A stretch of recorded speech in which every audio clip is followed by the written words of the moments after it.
Bapak,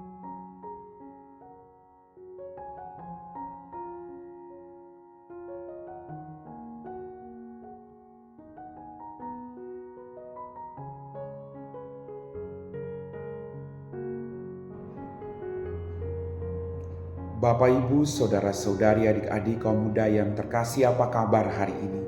Senang masih bisa berjumpa dengan Anda semua. Hari ini kembali kita akan mendengarkan firman Tuhan. Mari kita siapkan hati kita. Tuhan bersamamu dan bersama rohmu.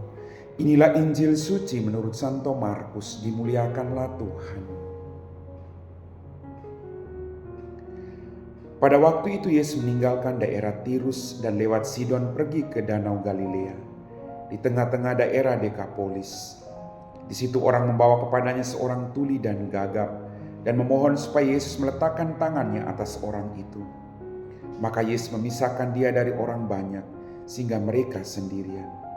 Kemudian ia memasukkan jarinya ke telinga orang itu, lalu meludah dan meraba lidah orang itu. Kemudian sambil menengadah ke langit, Yesus menarik napas dan berkata kepadanya, "Ephata," artinya terbuka. Maka terbukalah telinga orang itu, dan seketika itu terlepas pula pengikat lidahnya. Lalu ia berkata-kata dengan baik. Yesus berpesan kepada orang-orang yang ada di situ supaya jangan menceritakan kepada siapapun juga. Tapi semakin dilarangnya mereka, makin luas mereka memberitakannya. Mereka takjub dan tercengang dan berkata, "Ia menjadikan segala-galanya baik. Yang tuli dijadikannya mendengar, yang bisu dijadikannya berbicara." Demikianlah sabda Tuhan.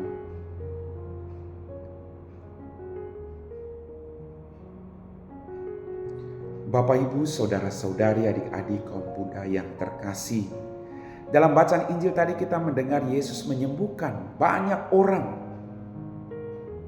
termasuk orang yang bisu tuli dalam bacaan hari ini.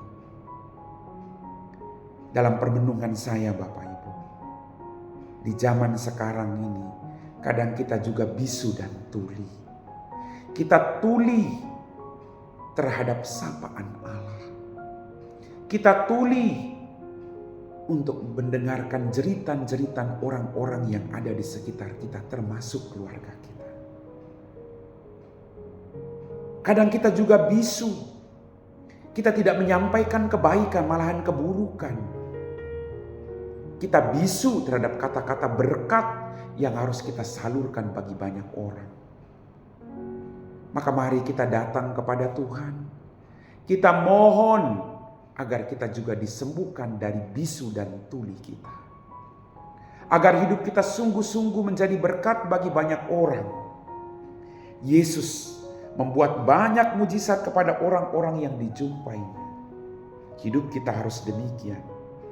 Dan mereka yang menerima kesembuhan menceritakan keajaiban kemana-mana. Karena bagi mereka, Dia menjadikan segala hal itu baik.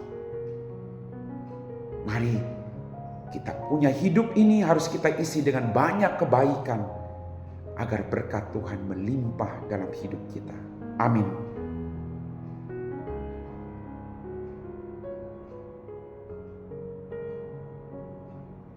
Bapak, Ibu, Saudara-saudari, adik-adik kaum muda yang terkasih, kita telah diteguhkan oleh firman Tuhan. Mari kita siapkan hati kita untuk berdoa. Dalam nama Bapa dan Putra dan Roh Kudus, amin. Tuhan, kembali kami bersyukur untuk berkat-Mu. Ampuni dosa dan kesalahan kami. Pada kesempatan ini Tuhan, kami berdoa bagi mereka semua yang saat ini sedang mencari pekerjaan. Engkau dampingi mereka. Jauhkan mereka dari keputusasaan ketika ada banyak tantangan Tuhan. Berikanlah mereka rahmat kesehatan, kebahagiaan, rezeki yang secukupnya. Kalau boleh Tuhan Yesus, berikan mereka pekerjaan sesuai dengan apa yang mereka inginkan.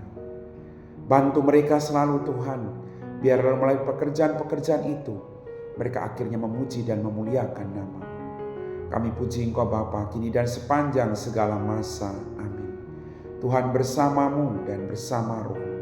Semoga kita sekalian diberkati oleh Allah yang Maha Kuasa, Bapa dan Putra dan Roh Kudus. Amin.